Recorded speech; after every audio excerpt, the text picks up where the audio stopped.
Douchka, bonjour. Bonjour. J'aimerais en ce début d'interview que tu nous révèles, si tu es autorisé, ta véritable identité et que d'autre part tu nous expliques l'origine de ce nom Douchka. L'origine elle est toute simple, c'est ma mère qui m'a surnommée comme ça et donc j'ai toujours eu ce prénom. Pour moi c'est pas mon prénom d'artiste, c'est mon prénom personnel. Parle-nous de ce qu'était Douchka avant Mickey, Donald et moi. J'étais une fille qui travaillait le chant. J'ai commencé la danse il y a 2 ans et demi et le chant il y a maintenant 5 ans. Mais j'avais commencé par une technique un peu plus classique puisque je voulais me destiner à faire du chant classique. Et puis finalement, j'ai pensé qu'en fait, c'était mieux pour moi. Ça correspondait plus à ma personnalité et que le côté classique c'était un petit peu trop austère et sévère pour mon goût. Et donc je me suis dit que j'allais faire de la variété. Et en fait, je crois que c'était un rêve que j'avais depuis toute petite et c'est le premier métier que j'ai eu envie de faire. Et bon, à l'adolescence, j'ai eu envie d'être comédienne. Et puis je crois qu'en fait, c'est quelque chose qui a toujours fait partie de ma vie puisque depuis que je suis petite, je fais de la musique, j'ai été dans des chorales.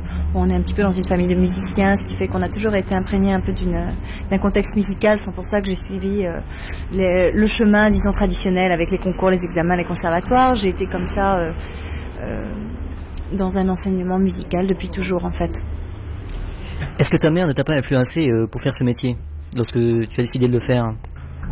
Oui, puisque bon, moi à un moment donné quand j'ai passé mon bac, j'ai eu envie de faire des études. Elle m'a dit pourquoi tu vas te lancer dans quelque chose qui est complètement intellectuel. Faut quand même considérer parce que je croyais pas forcément. Je crois que quand on est adolescent, on a on sait pas trop ce qu'on veut faire et on passe par plusieurs stades, plusieurs impulsions. On est un petit peu partagé et je savais pas trop. Et puis elle m'a dit fais quelque chose d'artistique parce que t'as quand même un tempérament artistique, même si tu fais de la musique pour ton plaisir. Tu verras que si tu choisis un métier purement intellectuel, tu satureras vite et donc en plus j'étais certainement plus douée pour un métier artistique que pour un métier uniquement l'intelligence, les références, tout ça interviennent énormément et en fait tout le côté sensibilité ne compte pas du tout. Donc et puis déjà de par mes parents j'ai quand même plus d'aptitude à faire un métier artistique qu'autre chose. Tu es une des plus jeunes chanteuses pour enfants. Est-ce qu'à ton âge tu n'aurais pas préféré être chanteuse de rock ou chanteuse branchée entre guillemets? Certainement, parce que je crois que quand on est une fille moderne dans le coup et qu'on aime bouger, qu'on aime danser, qu'on aime chanter, c'est sûr qu'on a envie de chanter de la musique branchée et la musique qui bouge. Mais je crois que dans la vie, il faut saisir ses chances quand elles se présentent. Moi, on m'a proposé ce contrat. J'avais un contrat avec Maybach puisqu'il a pensé que j'avais lui, c'est un producteur qui choisit ses chanteuses pour faire une carrière et il choisit en fait une fille au départ, même si elle ne sait ni chanter ni danser, il est prêt à tout lui apprendre, à lui faire prendre des cours de danse, des cours de chant, s'il a l'impression que cette fille est capable qu'elle a un potentiel. Et moi, c'est un petit peu ce qui s'est produit au départ, parce qu'en fait, quand je l'ai rencontrée, je savais ni très bien chanter, ni très bien danser. Ce que je commence un petit peu à savoir faire maintenant, tout en ayant encore beaucoup de choses à apprendre. Mais au départ, il m'a fait énormément travailler parce qu'il a cru en moi. Il a pensé que j'ai fait entendre une maquette. D'ailleurs, il m'a fait faire une maquette en studio pour voir ce que je donnais. Et puis donc, je suis passée d'une technique très classique en fait à la variété. Il a fallu toute une réadaptation. Et donc, j'ai appris tout ça en fait sur le tas. Et au départ, je dois dire que j'ai pas frappé à toutes les portes des maisons de disques comme les autres chanteuses qui arrivent déjà en sachant chanter, en assurant énormément, parce que pour être engagé et avoir un contrat important, il faut arriver déjà professionnel, faut pas arriver comme ça en ayant tout à apprendre comme c'était mon cas. Donc moi je me suis un peu laissée guider par les événements, c'est-à-dire que j'ai dit Walt Disney, pourquoi pas, c'est formidable, ça peut être tout nouveau, parce que je savais que Mémé c'était quelqu'un qui allait pas faire quelque chose au niveau de la chanson enfantine, un peu ronde enfantine, un peu je savais qu'il allait faire de la musique rythmée, donc je me suis dit ça peut être intéressant dans la mesure où ça s'est jamais fait dans le contexte de Walt Disney, et que justement ouvrir un nouveau, peut-être dévoiler quelque chose de nouveau, avoir une chanteuse qui a une personnalité un peu spéciale. Et je crois que bon, c'était un peu une réussite dans ce sens-là, puisqu'aujourd'hui j'ai mon style, même si c'est pas un style hyper branché, et, que les rythmiques sont pas forcément des rythmiques avec un poids aussi important et disons un feeling aussi branché que d'autres musiques. Bon, les gens aiment bien parce qu'il y a un style, il y a un look qui m'est propre. Ça ressemble à personne, c'est vrai. Bon, c'est en ça que j'ai pensé que ça pouvait être intéressant, parce que je me suis dit il y a peut-être une place à occuper, et je crois qu'avant tout l'important pour un chanteur c'est d'exister. Donc moi je me suis dit il faut d'abord exister, après on verra. Il faut évoluer, c'est sûr. Moi j'ai envie d'évoluer, j'ai envie de, pourquoi pas, d'élargir mon public et puis de mûrir. Mais je crois que les choses viendront en temps voulu. Moi je suis quelqu'un qui suit l'opportunité du destin. Je trouve qu'il faut saisir ses chances au moment où elles se présentent. Il faut pas provoquer les choses. Bon, je suis pas quelqu'un qui provoque les choses, qui est une initiative formidable, qui est l'envergure de pouvoir tout concevoir au départ, surtout quand on commence, qu'on a 6 ans et demi. Je crois qu'on se laisse complètement diriger, modeler. Maintenant, je commence à avoir ma personnalité, mais au départ, j'étais complètement dans un moule. Et en fait, j'étais heureuse de l'être, puisque j'avais pas ma propre identité. Mais la personnalité se forme aussi à travers cette expérience. Penses-tu un jour abandonner le créneau de la chanson enfantine? Je sais pas, on verra. Pour moi, de toute façon, pour moi, les enfants, il n'y a pas une fissure entre la chanson pour enfants et la chanson pour adolescents.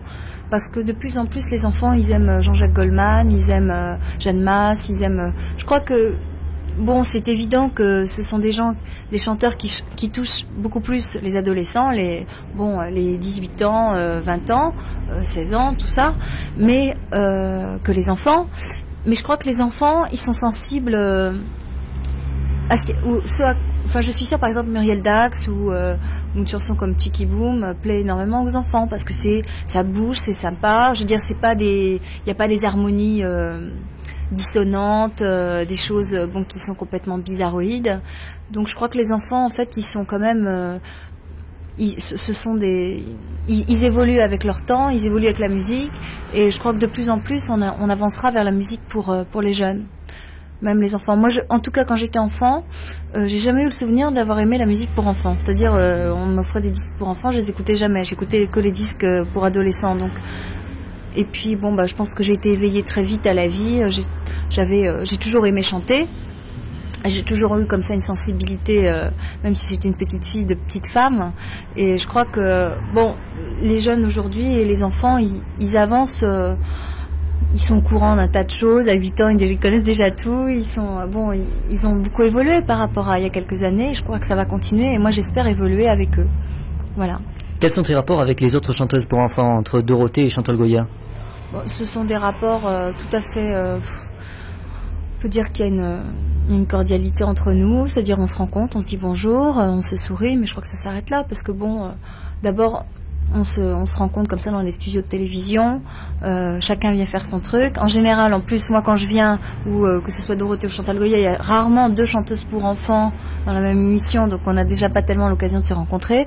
Mais si éventuellement ça se produit, comme par exemple sur un plateau comme l'Académie des Neufs, où Dorothée occupait une place d'animatrice, et puis moi elle était l'invitée vedette de l'émission, elle tenait l'émission pendant une semaine et moi j'étais l'invitée du jour. On s'est rencontrés, donc voilà. Mais en fait c'est très rare qu'on se rencontre, ou on peut se rencontrer dans un cocktail ou un truc comme ça. On se serre la main sympathiquement, c'est tout, ça s'arrête là.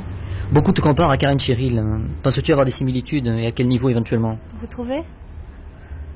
Oui. Vous trouvez. Bon, alors je crois que ça peut s'expliquer tout simplement par le fait qu'on ait eu le même producteur. Je crois que ça c'est important, puisque moi je choisis pas mes chansons, ni j'interviens pas du tout au niveau de la réalisation. Tout ça c'est dans les mains de mon producteur, c'est-à-dire le choix des chansons, le choix des textes. Lui co-signe les chansons au niveau de l'écriture, le choix des mélodies lui appartient, la réalisation également, le choix des costumes, le choix de la coiffure. Donc tout ça en fait c'est lui, et je pense que au niveau de l'emprise qu'il avait sur Karen Cheryl également, sauf peut-être à la fin où elle s'est détachée de son contrat, où elle est partie parce qu'en fait il n'y avait plus il n'y avait plus d'entente entre eux, donc lui n'intervenait plus à ce niveau-là. Donc je pense que le fait qu'il y ait des similitudes soit tout simplement dû au fait qu'on est le même producteur. Penses-tu, dès l'avenir, avoir toujours les mêmes similitudes avec Alain Cheryl? Penses-tu que tu arriveras un jour à te détacher de cette image-là qui te suit apparemment depuis le départ? Moi, je trouve franchement, qu'on trouve qu'il y a des similitudes au niveau son, au niveau réalisation du disque, au niveau voix, c'est possible, puisqu'il y a 1000 façons de traiter une voix en studio, et que si on fait le même réglage au niveau de la voix, on a c'est sûr qu'il y a quelque chose, un point commun. Cela dit, moi je pense qu'au niveau de ma personnalité, j'ai rien à voir avec Karen Cheryl et que Karen a sa propre personnalité, moi j'ai la mienne. Voilà. Tout à l'heure tu m'as dit que Mémé Ibach supervisait pas mal de choses dans ta carrière, n'est-ce pas frustrant à un certain niveau? C'est-à-dire qu'il va jusqu'à superviser ta coiffure, la façon de chanter, de danser, les arrangements, la réalisation, la production? Si, c'est très frustrant. C'est très très frustrant. Mais voilà, c'est peut-être aussi la rançon du succès. Je crois que Mémé est quelqu'un d'intelligent et qui en tout cas a le sens du public, le sens peut-être justement d'avoir l'intelligence de ne pas faire ce que tout le monde fait pour... il aurait pu très bien me faire une coiffure sauvage, me faire mettre des petites ballerines, des petites mini-jupes, un look un petit peu Lio comme ça. Ça aurait été très sympa, très mignon, j'aurais été certainement plus séduisante. Mais c'est pas pour ça que maintenant, que ce soit les grands-mères, les parents, les enfants et bon, peut-être pas les jeunes branchés, c'est les seuls qui ne m'aiment pas trop, mais j'ai quand même un éventail, un public assez large parce que je corresponds à une image clean, enfin propre en français, sympa. Un peu collège, un peu aussi scène parce que bon, il y a des petits accessoires sympas, style ceinture à strass, chaussettes pour Balou, alors qu'on sait très bien qu'une jeune fille de 18 ans ne mettra jamais des chaussettes. Bon, il y a des côtés un peu comiques qui sont comme ça. On peut pas dire que ça soit pour une jeune fille c'est sûr, très moi j'aurais pas choisi ça, mais est-ce que j'aurais raison? Est-ce que j'aurais eu raison ou tort? Je ne sais pas. Je crois que la meilleure façon de le dire, c'est de savoir si le public est d'accord ou pas. Penses-tu faire bientôt de la scène et quand verra-t-on en vedette à l'Olympia Douchka? Ce qu'a fait par exemple une chanteuse récente comme Jeanne Masse entre autres. Je pense que c'est prévu en 87. Je sais pas dans quel local ça se fera, si ce sera à l'Olympia, au Zénith ou... de toute façon, si c'est le Zénith, ce sera pas dans la totalité de la salle parce que pour remplir le Zénith, il faut déjà être une énorme bête de scène, on peut le dire, parce que bon, il y a très peu de gens qui remplissent le Zénith. Mais je crois que de toute façon, il faut un début à tout. Je pense que l'Olympia, ça serait une bonne chose pour moi, ou le Palais des Congrès. Le Zénith, c'est quand même peut-être un peu trop important. Je sais pas, à moins qu'il y ait une réduction de la salle, comme beaucoup le font d'ailleurs. Faut dire ce qui est. Donc, mais la scène, en tout cas, c'était envisagé très certainement en 87. Quels sont les avantages et les inconvénients de ce métier, toi qui maintenant dans la profession depuis bientôt 3 ans? L'inconvénient et les avantages, je crois que ça c'est particulier à chaque chanteur, puisque chaque chanteur a une équipe différente. Je crois que c'est un travail d'équipe, c'est là la difficulté, parce qu'il faut savoir comment les gens conçoivent. Si on existe au départ, qu'on arrive avec sa personnalité, c'est une chose. Quand on est monsieur Johnny Hallyday qui va dans une maison de disques, c'est une chose. Quand on est NAIT dans une maison de disques, c'est autre chose parce que sa propre personnalité n'est pas on n'est pas autonome, la personnalité qu'on a en tant que chanteur est complètement modelée par l'équipe. Donc je crois que la difficulté en ce qui concerne le genre de chanteuse que je suis en fait, c'est d'arriver à être fort, performant et toujours enthousiaste alors qu'on n'est pas tout seul à décider. Voilà, c'est toute la difficulté. Cela dit, moi je suis très heureuse de pouvoir avoir les entrées partout, d'avoir un public maintenant qui me suit et je crois que ça valait bien quelques sacrifices. De personnalité justement, d'arriver à écouter son producteur, à écouter les gens qui vous conseillent et qui sont en fait à la base de votre travail pour justement avoir un public, avoir une image tout à fait originale et personnelle. Et je crois que la difficulté, c'est d'avoir l'intelligence et le discernement de voir où est son intérêt. Voilà. Parlons-nous de ton ami 45 tours, David Croquette. Davy Crockett, moi j'aime beaucoup ce disque parce que d'abord il y a au niveau visuel il y a des éléments nouveaux, c'est sympa, je trouve que ça fait un petit peu style Village People. Et bon, il y a 4 garçons comme ça bouge, il y a un Indien, il y a un gangster, il y a un petit peu celui qui fait un peu l'idiot dans l'histoire, et puis il y a celui qui est dans la cavalerie très guindé. Et bon, c'est sympa, il y a plein d'humour. Davy Crockett, je crois que Davy Crockett c'est un personnage très sympathique et il a un côté comme ça western sympa, quoi. Je crois que faut le voir au second degré. C'est parce que l'homme qui n'a jamais peur, qui n'a jamais faim, qui n'a jamais soif, je veux dire, c'est vraiment, il est d'une nature exceptionnelle. Alors bon, il faut un peu lui donner un côté un peu comique pour qu'il devienne marrant, parce que sinon c'est grotesque. En conclusion, Douchka vue par elle-même, ses qualités, ses défauts, sa personnalité.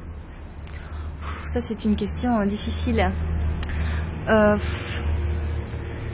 crois que mon défaut c'est d'avoir une forte personnalité, mais pas suffisamment pour toujours faire ce que j'ai envie de faire. Donc je suis toujours entre deux. Je suis entre une fille malléable et influençable et qui écoute, et j'ai une nature très réceptive, très féminine, et en même temps j'ai une nature pas toujours évidente. Je sais ce que je veux, je sais ce que j'aime. Et il va falloir que je fasse l'équilibre toujours entre ces deux choses-là, parce que sinon c'est très difficile pour. Mais ça c'est quelque chose de très personnel. Douchka, merci d'avoir participé. À bientôt, j'espère. À bientôt, et puis j'espère qu'on aura l'occasion de refaire une interview, de se revoir. Puis pourquoi pas dans d'autres conditions, dans un spectacle, sur un plateau de télé. Voilà. À bientôt, au revoir. Au revoir.